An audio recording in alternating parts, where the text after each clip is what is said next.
믿음 생활하는 우리 모두들, 즉 목사님들을 비롯해서 평신도에 이르기까지 오늘 본문의 말씀,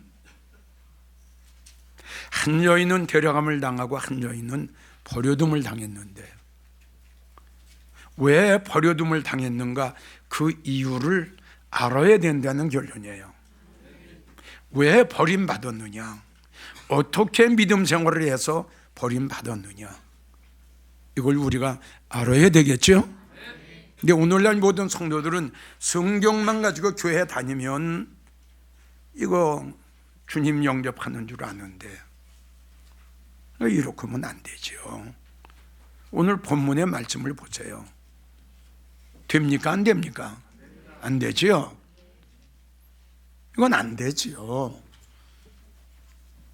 그래서 이젠 우리가 믿음 생활을 할 바에는 하나님의 말씀을 바로 알고 바로 믿어야 됩니다.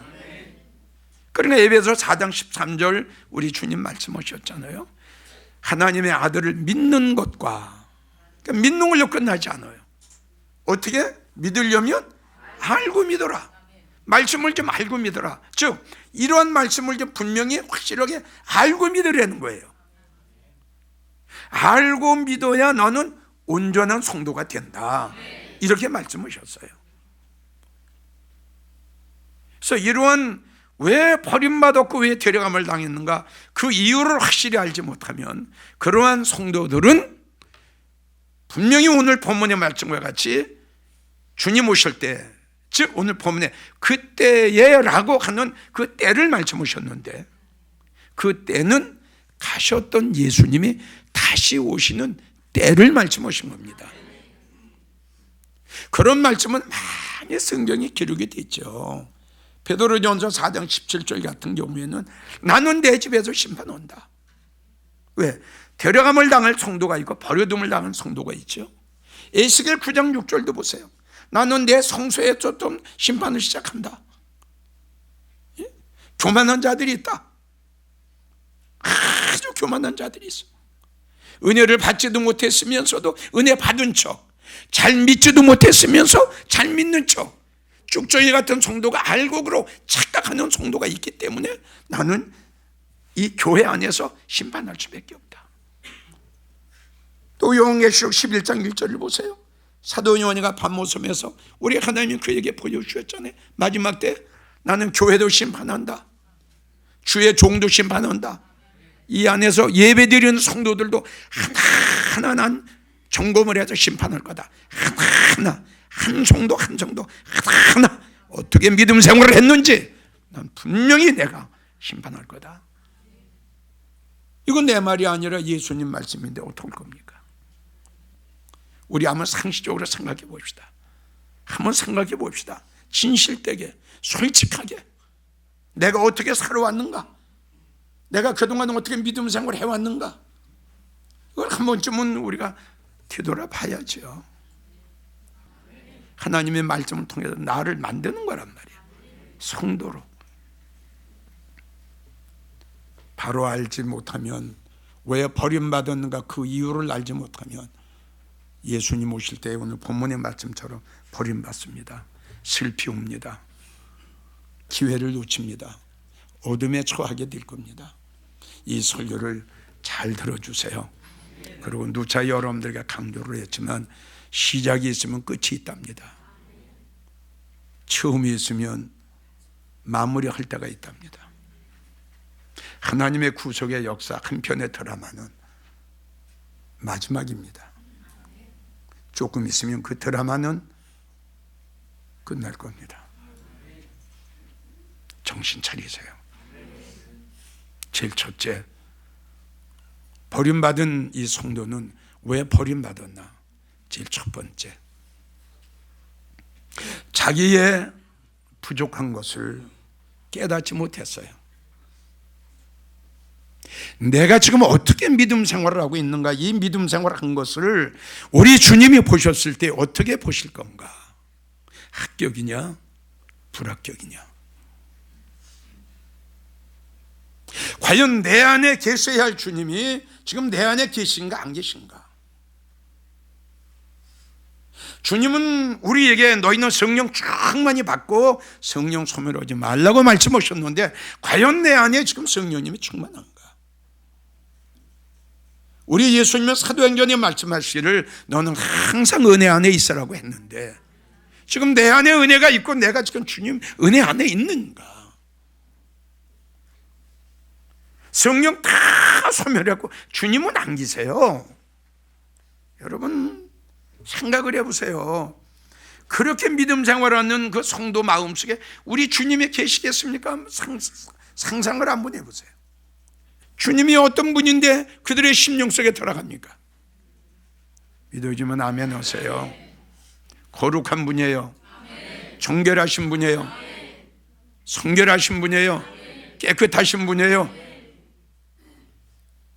그런 예수님이 우리의 마음속에 들어오시겠느냐 이거죠. 이러한 마음속에 성령님이 계시겠느냐 이거죠. 이러한 몸을 가지고 우리가 어떻게 하나님의 은혜 속에 사랑 가운데 거할 수 있단 말이에요. 이건 아니다 이겁니다. 자기가 자기의 부족을 깨닫지 못하는 거예요. 내가 이렇게 살면 안 되지, 이렇게 믿음 생활하면 안 되지, 기도를 하는데도 왜 기도가 안 나오지, 찬양을 해도 왜 찬양이 안 나오지, 설교를 들어도 왜 은혜가 안 되지, 깨닫지 못하는 거예요. 이러면서 세월은 5년, 10년, 20년이 흘러는 거야. 이렇게 믿음 생활하면서 자기의 부족한 것을 깨닫지 못했다. 있어야 될 것이 없어. 은혜가 있어야 되고 성령이 계셔야 되고 내 안에 주님이 계셔야 되고 하나님의 생명의 말씀이 있어야 될 텐데 은혜를 다 쏟고 은혜가 바닥이 났어. 전혀 내 마음에 감동이 없고 감화가 없고 뜨겁지 않아. 냉랭해 광야가 돼서 황무지가 됐어. 그런데도 깨닫지 못하는 거야. 오늘 본문의 말씀을 보세요. 노아의 때에 하나님이 홍수를 내려서 모든 사람들을 다 멸망하신다고 할 때 그 하나님의 심판을 대비하기 위해서 120년 동안 방주를 전 노아의 8 식구들이 하나님의 명령하신 대로 다 준행했더라. 이제 때가 돼서 하나님이 나타나셔서 노아야 120년 동안 얼마나 고생했냐.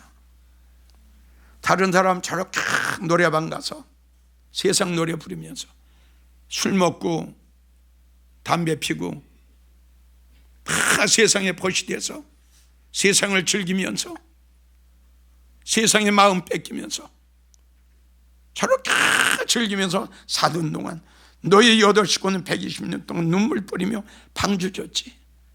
이젠 너희의 고생은 끝났고 너희의 고통도 끝났고 많은 사람들 앞에 비방을 받고 비판과 판단을 받은 것도 이제는 끝났다. 노아의 8 식구의 이름을 부르면서 이제는 방주에 들어가라. 오늘 본문의 말씀을 보면 노아의 8 식구들이 방주에 들어가는 시간까지도 깨닫지 못했다. 그것이 지금 한국교회야. 믿음 생활을 잘못했으면서도 깨닫지 못하고 목회를 잘못했으면서도 깨닫지 못하고 노아의 8 식구들이 방주에 들어가던 날 시간까지도 먹고 마시면서 세상을 즐기면서 즐겨본 대자 그건 뭐야? 순간인데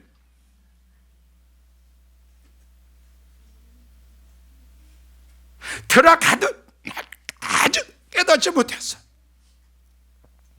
얼마나 사람들의 마음이 악해졌으면. 그것이 한국교회 현실인지도 몰라요. 그 요나서를 보면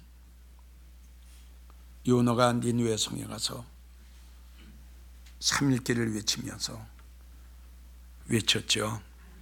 이제 얼마 있으면 하나님의 무서운 심판이 니느웨 성에 임해서 니느웨 성에 살고 있는 모든 사람들은 다 죽게 될 거다. 니느웨 성이 멸망당할 수밖에 없는 니느웨 성이 구원을 받게 돼요. 구원을 받게 된 제일 첫 번째 이유가 뭐죠? 깨달았어요. 잠언 5장 6절을 보면 자기 길이 든든치 못해도 깨닫지 못한다. 자기 길이 든든치 못해. 이건 뭐 된 데가 한 군데도 없는 거야. 뭐 믿음 생활을 바로 하나, 기도 생활을 바로 하나, 예배 생활을 바로 하나, 뭐 된 데가 아무 데도 없으니까 자기 길이 든든치 못했다. 된 게 한 군데도 없어. 그런데 알아 몰라? 깨닫지 못해. 자기 길이 든든치 못해도 깨닫지 못한다.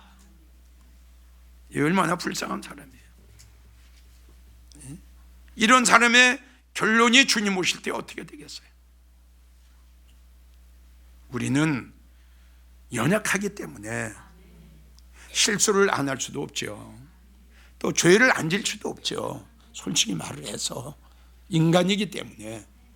그러면 좋아요. 실수를 했으면 바로 깨달아야 되고, 죄를 지었으면 바로 깨달아서 니느웨 백성처럼 죄를 무릅쓰고 죄에 앉아서 베옷을 입고 금식 단식을 하면서 하나님 살려달라고, 다시는 이런 일 안 하겠다고 회개 기도해야지.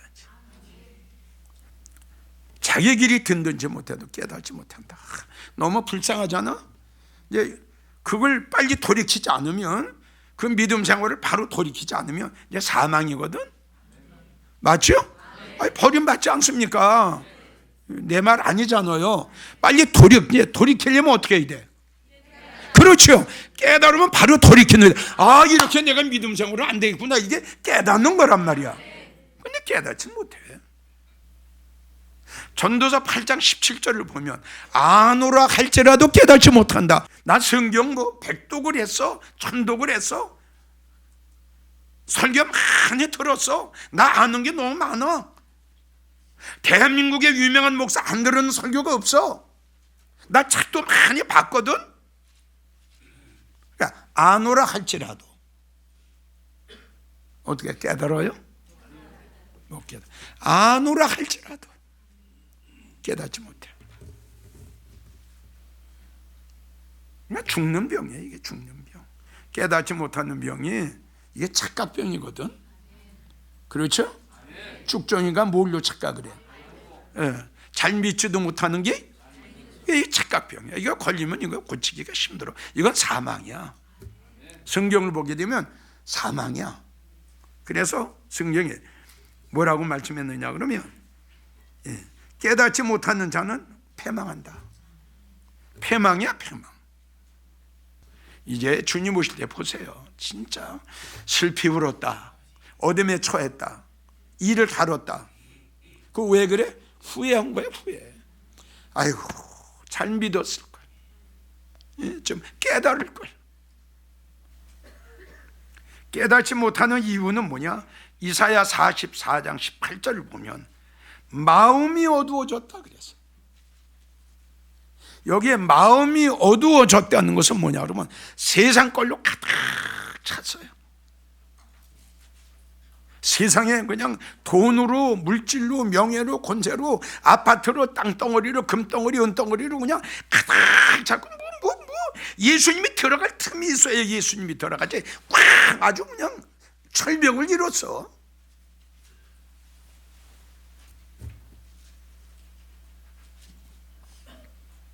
마음이 어두웠어. 성령 다 소멸됐고 은혜 다 쏟았고 너무 여기가 다 어두웠어. 깨닫지 못해. 두 번째, 왜 버림받았는가? 버림받은 이 성도는 행함이 없는 형식적인 믿음 생활을 했어요. 믿음 생활을 하긴 했는데 행함이 있어요, 없어요? 없어요. 야고보 2장을 보면 행함이 없는 믿음은 죽었다. 너 죽었어.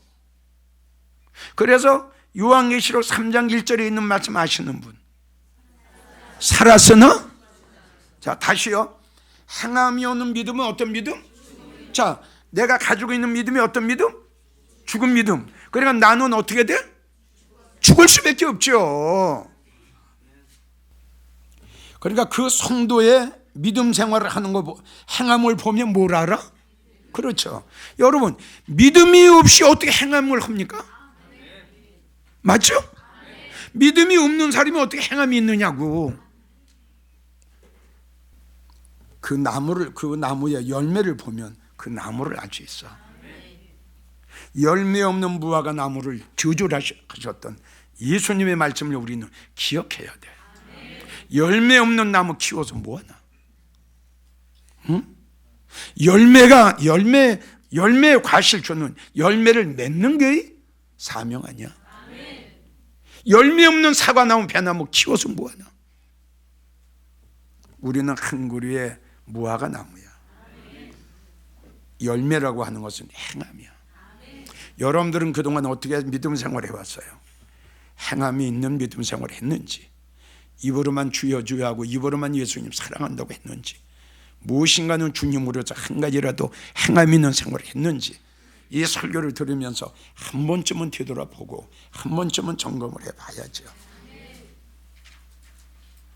자, 행함으로 하나님을 기쁘시게 했던 사람 아브라함. 성경을 보게 되면 로마서를 보면 아브라함은 믿음으로도 의롭다함을 받고 행함으로도 의롭다함을 받았느니라. 지금 말한 대로 믿음이 없는데 어떻게 하나님을 기쁘시게 하고, 믿음이 없는데 어떻게 행함을 합니까? 그 갈대와 울에서 떠나라. 떠나는 거 보세요. 부모에게 물려받는 유산 수십억을 포기하고, 100세에 난 그 아주 아끼고 아끼던 이삭 독자를 데리라고 했더니 모리아 산에 올라가서 칼을 잡아서 그 잡으려고 하는 그 행함 있는 아브라함의 믿음. 우리는 그렇게는 못할 망정 노력은 해야 되지 않겠어요? 여러분, 마태복음 26장 옥합을 깬 마리아라는 여인을 보세요. 아주 귀한 옥합이에요. 주님을 찾아가서 깼어요. 그리고 예수님의 발 앞에 무릎을 꿇고 긴 머리카락으로 예수님의 발을 닦으면서 사랑의 고백을 합니다. 마리아 그 여인은 눈물로 내가 생각할 적엔 예수님의 발을 닦았지 않나 흐느껴 울면서, 그 울음은 회개의 눈물도 아니에요. 주님을 만난 감사의 눈물. 천한 여인이 주님을 만났다는 거, 나 같은 것이 주님을 위해서 귀한 일을 한 가지 할 수 있다는 거, 그 예수님한테 드릴 수 있다는 거 믿어져요? 그 예수님 앞에 드릴 수 있다는 그 감사. 그 여인은 행함이 있었어요. 우리 예수님 뭐라고 그러셨어요? 저 여인은 나에게 좋은 일을 했다. 이 복음이 증거되는 곳에 저 여인이 나한테 행한 것까지도 같이 전해줄래? 얼마나 우리 예수님이 기뻐하셨으면, 얼마나 우리 예수님 마음이 뜨거웠으면, 그 옥합을 깬 여인의 그 행함을 보고 우리 예수님이 얼마나 은혜가 되시고 감동되시고 감격하셨으면, 이 복음이 증거되는 어디 곳이든지 이것만 증거하지 말고 저 마리아라는 여인이 나한테 어떻게 행한 것까지도 같이 전해달라. 그 마태복음 25장에 지금 증거가 되고 있잖아. 얼마나 멋있는 여인이야. 여러분, 이 믿음이 있어? 이 행함이 있느냐고. 섣불리 예수님 사랑한다고 하지 마. 정말 사랑한다면, 사람과 사람까지도 사랑하면 아까운 거 없어. 이해가 가요, 안 가요? 진정으로 내가 사랑한다면 내가 가지고 있는 거 아까운 게 어디 있어? 주님을 진정으로 사랑하면 행함이 있는 믿음 생활을 안 할래 안 할 수가 없어요. 행함이 없는 성도들에게 이 말씀을 드리고 싶습니다. 잘 기억하시고 명심하십시오.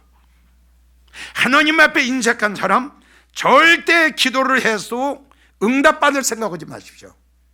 응답 안 됩니다. 말씀을 내가 알려드리죠. 이사야 1장 15절. 이건 인색한 사람에게, 하나님 앞에 인색한 자에게, 행함이 없는 성도들에게 하시는 말씀, 너희가 많이 기도할지라도 나는 너희의 기도를 듣지 아니하리라. 이사야 1장 15절 하나님의 말씀. 두 번째, 예레미야 애가 3장 8절. 예레미야 애가 3장 8절. 네가 어려운 일을 당했을 때에 나에게 도움을 구하나 나는 너의 기도를 물리치겠다. 하나님 말씀, 이기용 말이 아니라 하나님 말씀. 다시, 너의 가정에 어려운 일이 생겼다고? 네 자녀들한테 어려운 일이 생겼다고? 네 남편한테 어려운 일을 당했다고? 자, 어려운 일을 당해서 하나님 앞에 도움을 구했어요. 예수님 앞에 도와달라고 도움을 구했어요. 기도를 했어요. 그랬더니 예수님 뭐라고 그러셨어요? 나는 너의 기도를 물리쳤어요. 얼마나 예수님이 듣기 싫으셨으면, 얼마나 인색했으면, 얼마나 욕심쟁이 같았으면, 우리 하나님이, 우리 예수님이 얼마나 언짢으셨으면 그냥 기도를 물리치셨어요. 행함이 없는 성도, 하나님 앞에, 예수님 앞에 인색했던 성도, 이 말씀 성경을 집에 가서 꼭 찾아보셔야 돼. 기도하지 마세요. 기도하려면 회개 기도 먼저 하세요. 결론, 오늘 본문의 말씀과 같이 인자의 임함도 이와 같으리라. 오늘에도 우리 예수님 오시면 여기서 심판이 시작이 돼. 다른 데도 심판 아니야.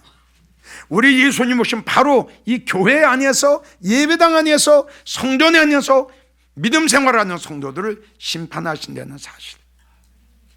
여기에서 깨닫지 못했던 자기의 잘못, 자기의 죄, 자기의 부족한 걸 깨닫지 못했던 자들 버림받고, 주님을 사랑한다고 입으로만 사랑을 불렸던 가증스러운 위선자들, 거짓말쟁이들, 우리 예수님 오시면 버림받게 됩니다. 전국에서 이 설교를 듣고 계시는 사랑하는 목사 여러분들, 마태복음 24장의 이 말씀을 분명하게 성도들에게 알려주십시오. 그리고 성도들 믿음 생활 똑똑히 하십시오. 알고 하십시오. 주여 주여 안 됩니다. 내 말이 아니요, 주님 말씀이 마태복음 7장. 오늘 설교 될 수 있으면 어떻게 믿음 생활했길래 버림받았는가 크게 종이에 적어서 화장실에도, 식탁에도, 방에도, 여러분들 시선이 가는 곳곳마다 꼭 붙여놓으시면 여러분들이 예수님 오실 때에 승리하는, 합격받는 그러한 성도가 꼭 될 줄 확신합니다.